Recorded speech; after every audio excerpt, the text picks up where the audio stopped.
আরেকটা breaking news দেবো এবং অশোক দাও এই মুহূর্তে রেডি হয়ে গেছেন।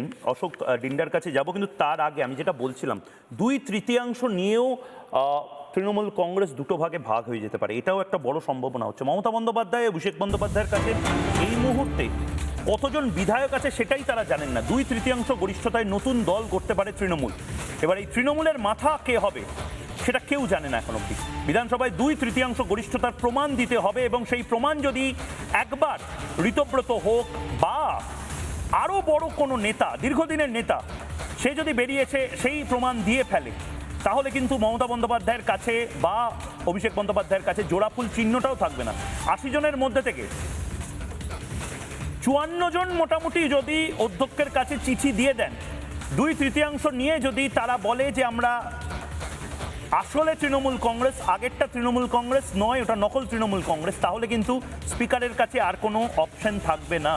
অশোকদা, যে জিনিসটা বলছিলাম খুব ইন্টারেস্টিং হচ্ছে, মানে তুমি ক্রিকেটের পিচের লোক, মানে এরকম টান টান T20 ম্যাচ বোধহয় তুমি IPL-এও খেলোনি। এটা কি চলছে আমরা জানি না, মানে 4 তারিখের আগে কটা উইকেট পড়ে যাবে আমরা কেউ জানি না। একদমই ঠিক। এই 18 তারিখ অধিবেশনে যে টিএমসির কতগুলো বিধায়ক আসবে সেটাও বলা খুবই কঠিন। এবং আমরা যদিও এটা নিয়ে আমি শঙ্করদার কথাতে একদম একমত।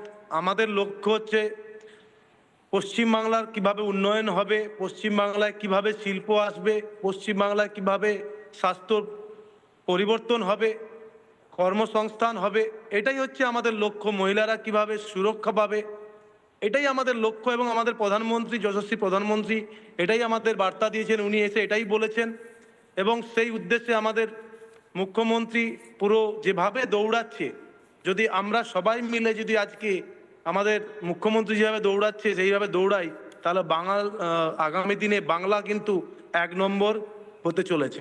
তো এটাই আমাদের লক্ষ্য থাকবে যে আমাদের যত কথা কম, কাজ বেশি।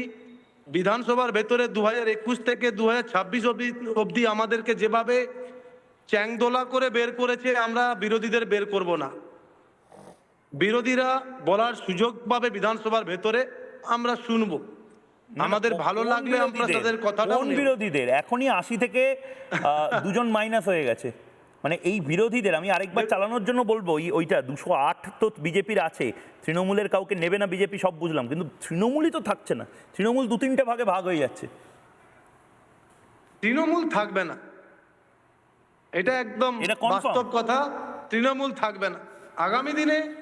তৃণমূল বলে কোনো পার্টি থাকবে না, এইটুকু আমি মনে করি। যেভাবে মানুষের, কিন্তু আমার কথা নয়, মানুষের কথা। ভাইপোর কি হবে? ভাইপো শহীদ কেলেঙ্কারি থেকে জেলে যাবে কি যাবে না, তার জবাব সবচেয়ে বেশি বাংলার মানুষ চায়। একটা কথা বলি, এই যে জেলের কথাটাই বললাম, এটাই বলতে যাচ্ছিলাম। 2021 সালে ভারতীয় জনতা পার্টির আমরা একটা স্লোগান বের করেছিলাম যে চোর ধরো জেল ভরো, এবং সেটাই শুরু হয়ে গেছে। আগামী দিনে বেশিরভাগ টিএমসির লোকেরা জেলেই থাকবে, এইটুকু বলতে পারি। নানা ধরনের কন্টেন্ট দেখার জন্য লাইক করুন, শেয়ার করুন আমাদের ফেসবুক পেজ, সাবস্ক্রাইব করুন আমাদের ইউটিউব চ্যানেল। পাশাপাশি অন্যান্য ব্রেকিং নিউজের জন্য অবশ্যই চোখ রাখুন রিপাবলিক বাংলায়।